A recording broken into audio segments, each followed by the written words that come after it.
The Wildcats are holding an event at Harry Carey's downtown Chicago, and our Kara Lentz is there. Thank you, Mike. And it's only fitting that Harry Carey's plays host to Chicago's Big Ten team here on signing day. And Coach Fitzgerald, this class has been pretty well secured since the start of the fall season and this past 2015. What's your overall assessment of this class?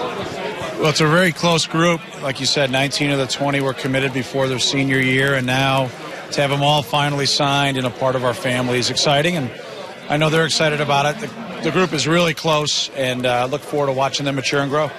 What was a point of emphasis in regards to filling certain positions or depth in position for this class, and how has that been filled? Needed to add competitive depth at wide receiver. When you look at the three that we signed, and Ramad and Ben and Riley, all three of those guys, I believe, are going to have an opportunity to come in and compete to contribute pretty early. And then as I look to, the rest, add to our line of scrimmage depth. We ended up on the short end in 3 games. All 3 were because of our play up front, first and foremost. And, now as we look to the future, those big guys are going to really help us.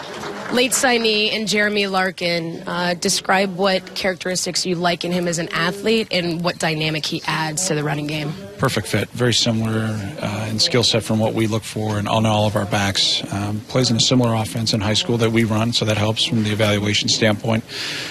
Great with the ball in his hands, really good route runner, great catching the ball too, so that's a great fit for what we try to do with our back. And he's from a great family, very athletic family, and excited to have him, Jordan Thompson, who played for us last year as a true freshman from LaSalle in the championship level competition that they've played at now for a number of years, and Jeremy's been a big part of that. Family has been thrown around a lot here at Harry Carey's on signing day. How important is the evaluation of the family when you look at these recruits? It's become increasingly more a part of what we're looking at because, at the end of the day, I think there's more transparency, which is positive in this process. And I think parents have a lot more information than my mom and dad had. Some of it's good and some of it's bad. You've seen the proliferation now of a lot of fifth-year transfers. You've seen a lot more guys transfer in football. So we want to try to make sure we alleviate all those concerns with parents and educate them to the best of our ability as early as we can to start to build that bridge of trust and answer all the questions they may have and concerns to hopefully minimize, if not mitigate, that type of process once guys get into your program. You're the second longest tenured coach in the Big Ten. Since you've been involved in the conference, what have been some other significant changes in recruiting? Well, I think just the national scope of everyone. Back when I first got in the league 17 years ago, it just seemed like we were one of only a couple schools that were recruiting nationally because of our academic fit. We had to do that.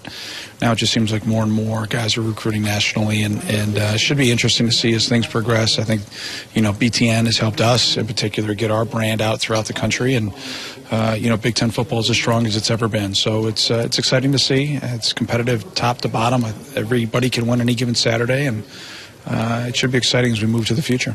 Coach, we understand this is a very eventful day, so congratulations and thanks so much for the time. Thanks. Go Cats. Mike, I'll send it back to you in the studio.